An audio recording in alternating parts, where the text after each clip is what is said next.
जगद्गुरु तुकोबारायांचा अभंग आपण सेवेसाठी निवडलेला आहे. अभंग सगळ्यांच्या पाठांतरातला आहे. 5 चरणाचा अभंग आहे. या अभंगाच्या माध्यमातून तुकोबारांनी संतांच्या पावित्र्याची महिमा गायलेली आहे. पावित्र्याची महिमा गातात. वास्तविक पाहता तुकोबारांनी संत महात्म्यांची महिमा गात असताना वेगवेगळ्या अंगानं संतांची महिमा अनेकदा तुकोबाराय गाऊ लागली. अनेकदा तुकोबाराय गातात. मग कधी संतांच्या दर्शनाची महिमा गातात, कधी संतांच्या संगतीची महिमा गातात, कधी संतांच्या आलिंगनाची महिमा गातात, कधी संतांच्या वारीची महिमा गातात, कधी संतांच्या नामस्मरणाची महिमा गातात. वेगवेगळ्या अंगानं तुकोबाराय संतांची महिमा गातात. त्याचं कारण फक्त एकच, या समाजाकडून साधूची अवहेलना होऊ नये, साधू समाजाला लक्षात यावा आणि साधूची किंमत समाजानं करावी, या निखळ भावनेनं तुकोबाराय समाजाला साधू कळावा, या दृष्टीनं वेगवेगळ्या अंगानं तुकोबाराय संतांची महिमा गातात. अशाच पद्धतीनं आजच्या अभंगातून तुकोबारांनी संतांच्या पावित्र्याची महिमा गायलेली आहे. वेगवेगळ्या अंगाने तुकोबाराय संतांची महिमा गातात. फक्त स्वार्थ एकच, समाजाला साधू कळला पाहिजे.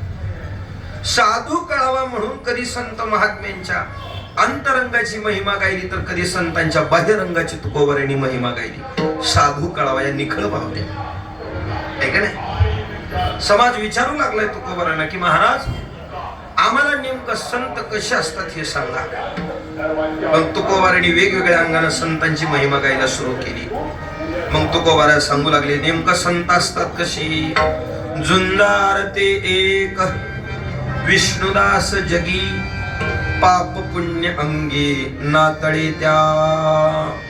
अशी संत असतात बाबा, झुंजार ते एक अशी संत असतात. बर, याही प्रमाणानं साधू कळणं कठीण.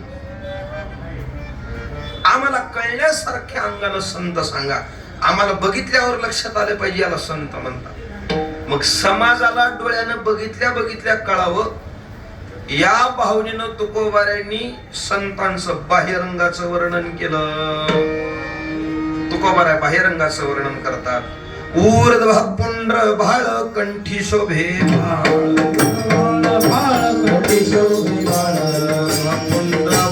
कंठी शोभे कणी काळ तया भेनी,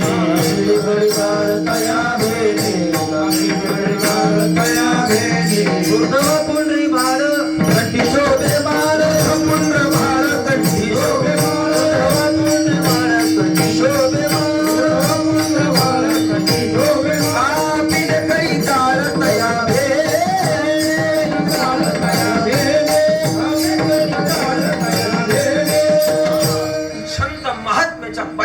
वर्णन तुकोबारांनी केलं. ऊर्ध्व पुंड्र भाळ कंठी शोभे माळ, कापिजे कळी काळ तया भेनी. हे बाह्यरंगाचं वर्णन आहे संतांचे. संत आम्हाला डोळ्यानं बघितल्यावर कळावे असं विचारल्यावर तुकोबाराय किती गोड वर्णन करतात. बघितल्या लक्षात यावं असं हे लक्षण सांगितलं तुकोबाराय. ऐका, तुकोबाराय हे बाह्यरंगानं संत कळावे म्हणून लक्षणानं त्यांचं वर्णन करतात. लक्षणानं साधू कळला पाहिजे. ऐका, लक्षणानं साधू कळावं याच्यासाठी बाह्यरंगाचं वर्णन तुकोबारांनी केलेलं आहे. बाह्यरंगाचं महाराज म्हणजे ऊर्ध्व पुंड्र भाळ कंठी शोभे माळ. सोपं आहे का नाही. साधू कळण्याचे हे लक्षण सोपं आहे. ज्यांच्या कपाळाला उभा गंध लावलेला आहे, ऊर्ध्व पुंड्र भाळ, उभा गंध म्हणा किंवा नुसता गंध म्हणा, ज्याच्या कपाळाला गंध लावलेला आहे. आणि दुसरं लक्षण कंठी शोभे माळ, ज्यांच्या गळ्यामध्ये पवित्र तुळशीची माळ आहे त्याला संत म्हणा, साधू म्हणा. सोपी 2 लक्षणं सांगितली.